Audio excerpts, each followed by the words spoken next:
Hi there guys, and welcome to a new video with me, Chains. No doubt you already know by now that my Warmachine collection is growing nicely, thanks to Mark and his missus. He's been sending me two battle boxes, two battle groups, one for Signar and one for Crix.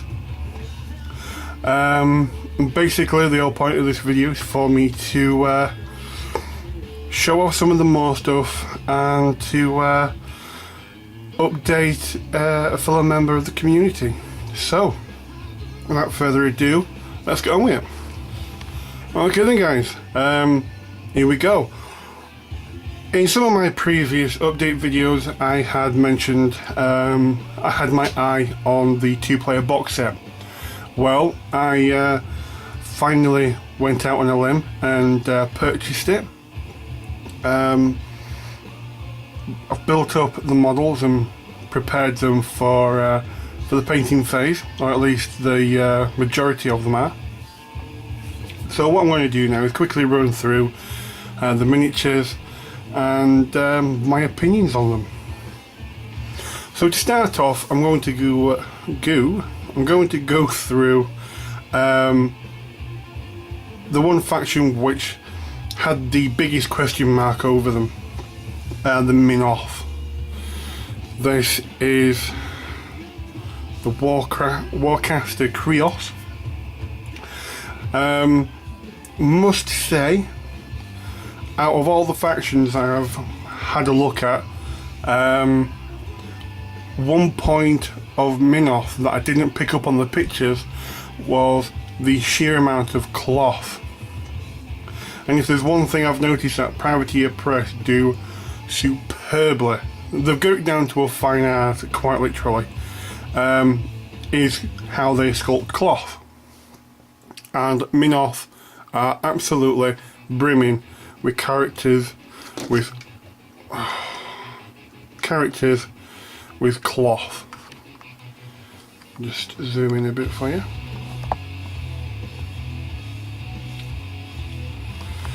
And they're absolutely superbly sculpted. I am actually very surprised, and I do now like the vast majority of the Minoth miniatures. A point that I will pick up on very, very shortly. So that's Krios, or Krios. And here we have one of their foot troops. It's a exemplar Incinerator. This is the leader model. Yeah, absolutely gorgeous. I love these miniatures. Once again, get to the back and you are met with an absolutely gorgeous show of talent with the cloth. This is one of their ordinary foot troops. Same again, spinning round, and you met with just how talented the sculptors are. When I actually saw these guys and had a real good look at them, and as I was gluing the helmets on, you know, my imagination just was running rampant, and I can just see these guys painted up, all gold armour, looking really regal and badass. I just can't wait to get my paintbrushes and start painting these guys up. Now, obviously, Warmachine is more aimed towards the Warjacks and such, because as soon as you pick up any piece of artwork, they are like the centerpiece. They're their main selling point, really. And unfortunately, for me personally, this is where Minoth falls down on a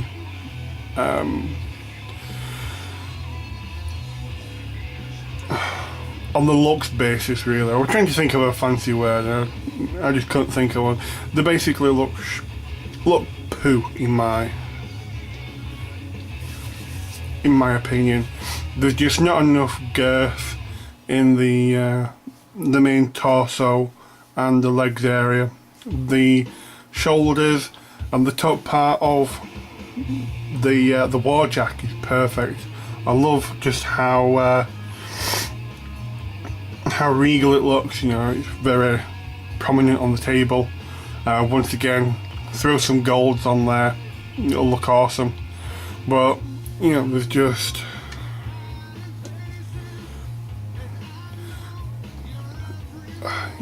you go from really intimidating and, you know, awe-inspiring in the shoulders and the head and the arms, and then when you get down to the legs and the torso, you start laughing.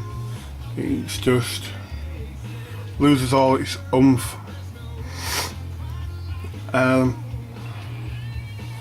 They also have a light Warjack.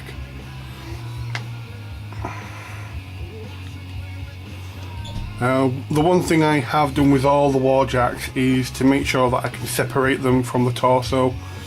And when we hit the K-door, I've also separated the arms.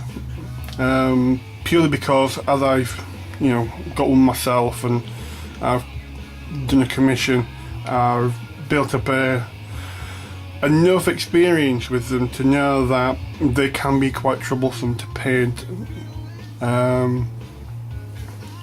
Especially when you're trying to get in and do all the metallic areas and make sure you got all your washes right.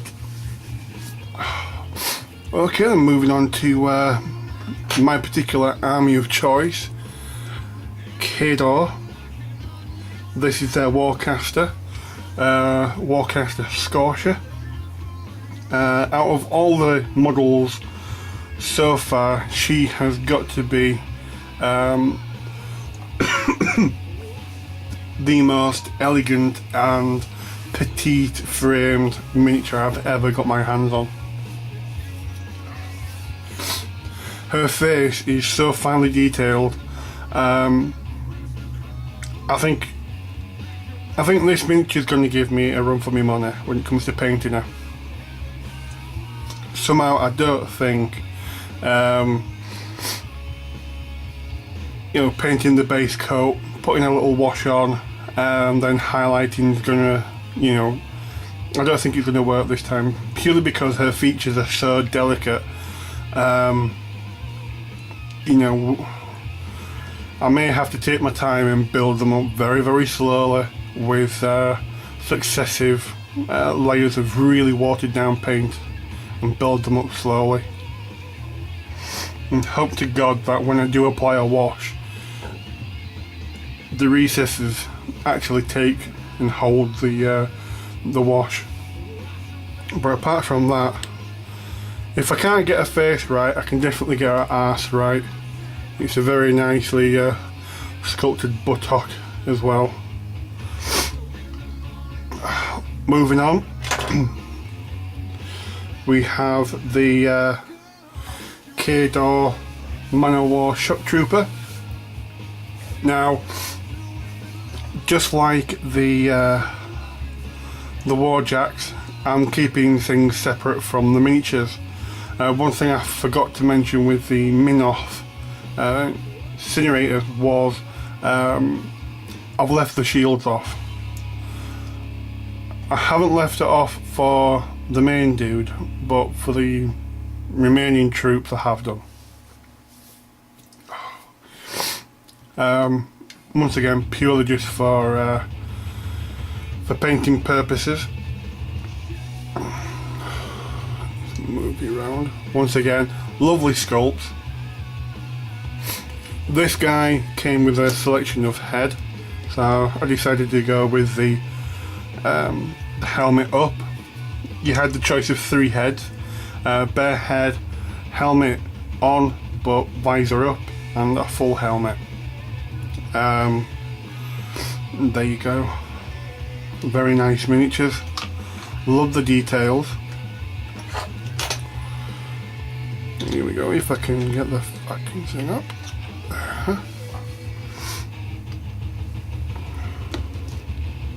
And this is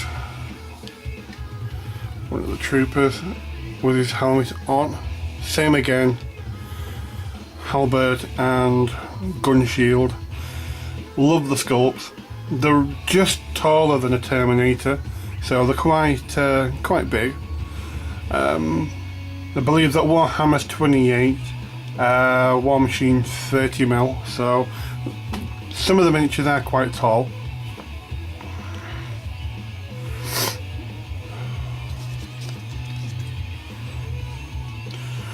As far as paint schemes go, I've kind of given a slight hint to what Minos is going to be looking like with the gold. This is, but I think I might go traditional red with Mikado. Here's the miniature. Obviously, I've left them separate. Run out of blue tack, so obviously I can't, stick him on and leave him. But the arms do come off. It's just so that I can get in, and get all the underneath here and paint along the top of the shoulder pads, and really hold them and paint them like a miniature themselves and show them quite a bit of attention. Now, with all the talk from Templars Crusade and Art Painter Nerd about using the hot water technique on resin, I decided, with these being like a plastic resin, aka fine cast, not so much Forge World. I think Forge World is just like pure resin. Due to the fact that it is kind of resin-esque, I decided to give it a go. And if anybody hasn't already tried this, I'm happy to announce that Warmachine Miniatures, the plastics range, sorry for knocking the tripod,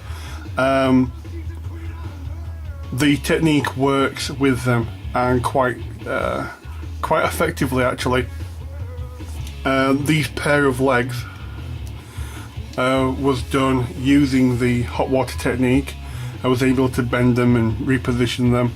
Got him as if he's stepping up onto a step, which kind of swiftly and appropriately brings me over to Mr. Black Blade's miniature. If you have a look at the footprint, the traditional stance for the Kador is feet planted, facing forward, just a box standard, standing looking forward position. Due to the hot water, I've been able to reposition it, give it a bit of a twist in the pelvis, and looking really, really nice. Now for Mr. Blackblade's miniature. Okay then, Mr. Blackblade, this is your miniature so far. Looking rather awesome, if I do say so myself. Really quite beat up, and there's some really nice paint chips under the hair. See if I can get rid of that. Some nice paint chips on the armour. The paint chips are done using the silver from Vallejo Airs range, and this is going all over the fucking shop. So they really do stand out quite a bit. Also got a nice chip on this edge here. I've altered the lens from purple to red as you asked. The paint chips are all over the miniature. I'm going to finish off the shoulder pad for you today. As soon as I manage to get through me editing, get the videos up, and yeah, then I can start actually cleaning my desk, putting stuff away, and sitting down and doing some painting. So end of today, latest, this miniature should be done, boxed up. Moving on to the other little bit. On my way back to the community, I'll not stand it like that. Got anything I can... Brilliant, fucking brilliant.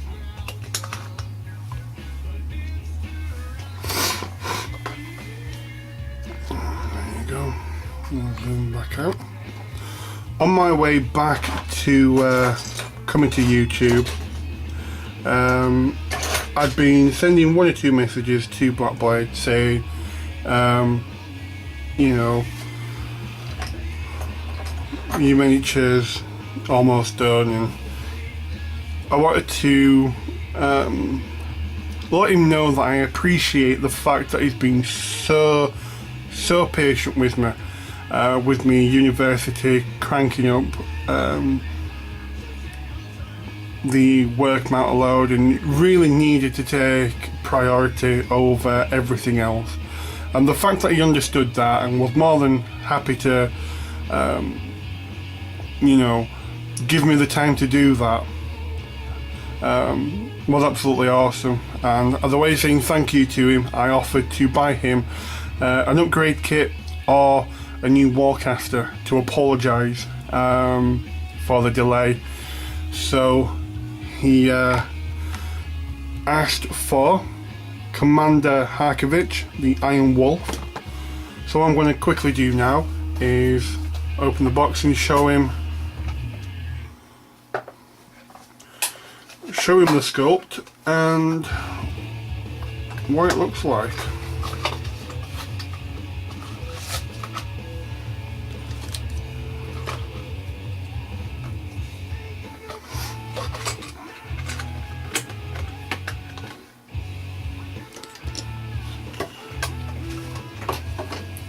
So then, bud, one base, his arm, his cards, and the miniature himself.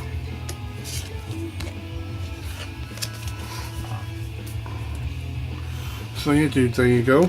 Your cards are there. Must say, I've had a look at this miniature myself already, and once again, I am absolutely blown away by the skill of the sculptors at Privateer Press. They are absolutely fantastic. Now, the only question about this miniature which worries me is this little armpit area here. As you see, there's a bit of a dimple, but there's no real like recess for the arm. If I now pick up the arm and show you, very flat, very bald. I personally think this could be a bit of a flaw in the casting, but then again, with the paperwork from the 2-player box set, was a issue of their Close Quarters magazine. Inside there was a painting and modelling section, and it seems like this hobby is very pin happy. So you are going to have to pin that joint, unfortunately. So yeah, there he is. He is here, and all I'm going to do now is put him back in his box, and well, put him back in his blister pack, and then put him in the box. That way he's all nice and safe, and you know, ready for you to you know, paint him up when you get hold of them. So guys, that's pretty much the majority of my my miniatures.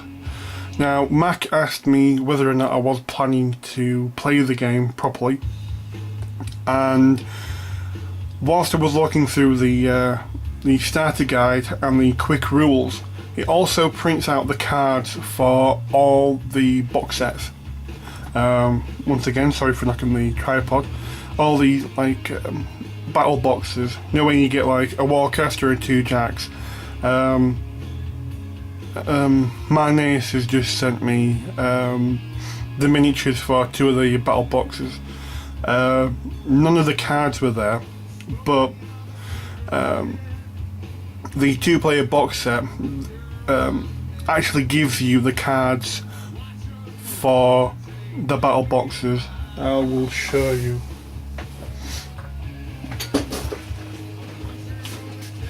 Better to show you than to just try to explain it. And I think it was here. So here.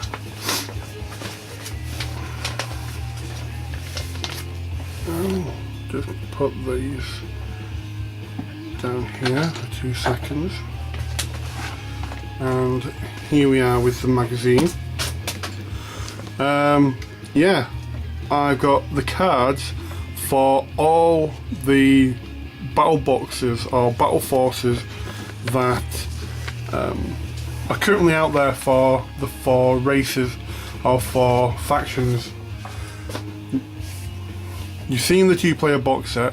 The 2-player box set has all the components from the box set, plus 5 shock troopers for Kadar. The only thing I'm missing for Minoth, or I've got extra, is I've gone from having 2 light warjacks to 2 heavy warjacks. That's a plus for me. So I officially can now start playing Warmachine and mix it up and play with different factions to see which one I like the most. So it seems to be Mac sending me the 2 box sets is, you know, just spot on, because I can now play as them and find out whether or not I prefer Crix over over Kadar. You know, I can have people coming over and they can play one game as Kadar versus Crix.